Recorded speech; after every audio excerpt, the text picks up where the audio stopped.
Anytime, we welcome everyone to today's hearing on oversight of the FBI. The chair now recognizes the gentleman from Texas, Mr. Gooden, to lead us in the Pledge of Allegiance.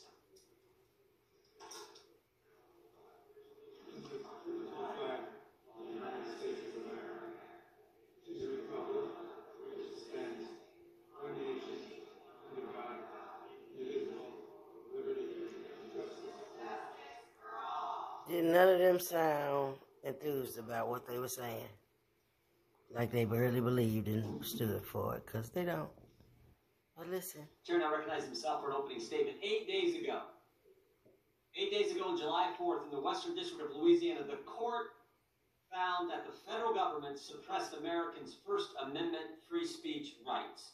In his conclusion on page 154, the court said this, the judge said this: plaintiffs are likely to succeed on the merits in establishing that the government has used its power to silence the opposition.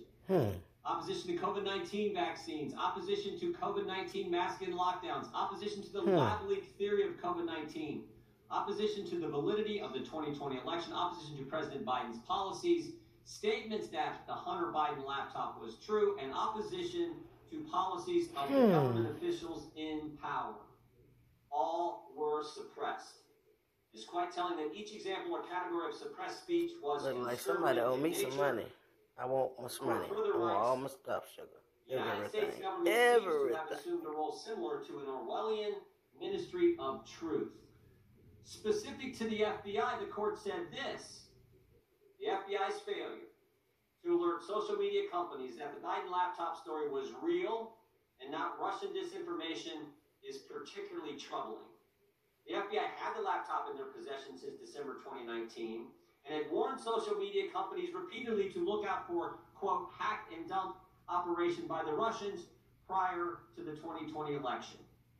Even after Facebook specifically asked whether the laptop story was Russian disinformation, the FBI refused to comment, resulting in social media companies' suppression of the story, and as a result, millions of our fellow citizens did not hear the story prior to the November 3rd, 2020 election.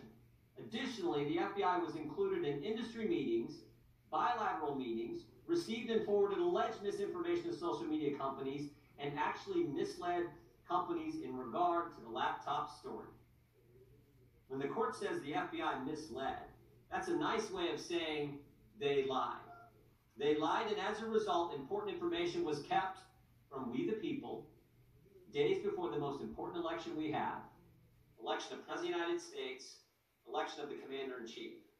In a survey last fall, 4 out of 5 Americans said they believe there's a two-tiered system of justice in America today. They said that because there is. They said that because of what they've witnessed. Think about what Americans have seen. National School Board Association, left-wing political group, writes the White House and asks them to treat parents at school board meetings as terrorists. And the Garland Justice Department does just that. They put together a memo, set up a dedicated line of threat communication, a snitch line on parents. As a result, parents get investigated by our FBI, get a threat tag associated with their name, 25 of them, because whistleblowers came and told us were investigated by the Federal Bureau of Investigation. Americans have seen the FBI's Richmond field office put together a memorandum saying pro-life Catholics are extremists.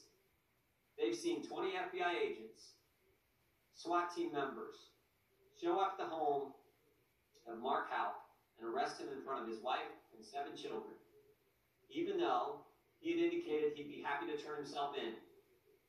What was he arrested for? Him and his 12-year-old son were praying outside an abortion facility. Some guy starts screaming in his son's face, and he did what frankly any dad would do, defended his child.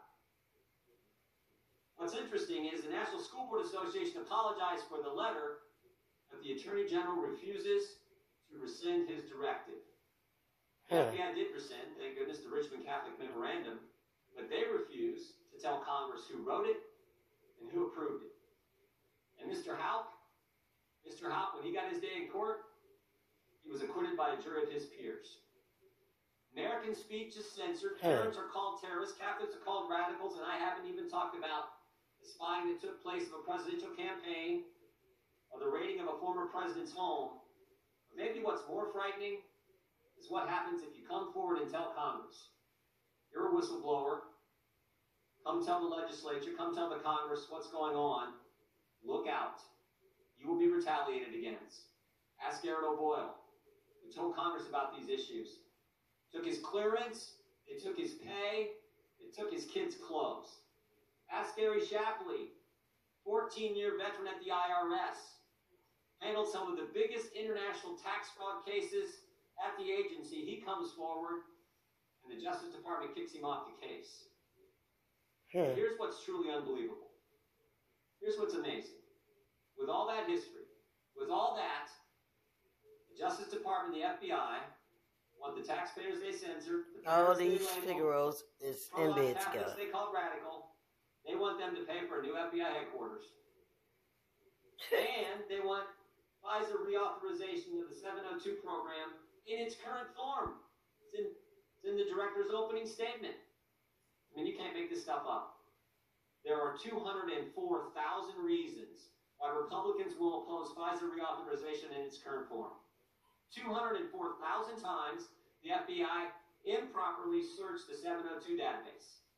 And unlike the FBI censorship and the court's opinion that was focused on conservatives, the FBI's illegal scrutiny wasn't just limited to conservatives. BLM supporters were illegally scrutinized by the FBI as well. And I hope our Democrat friends will join us in opposing reauthorization of Section 702 the way it's currently done. And I think they will. And I hope they will work with us in the appropriations process to stop the weaponization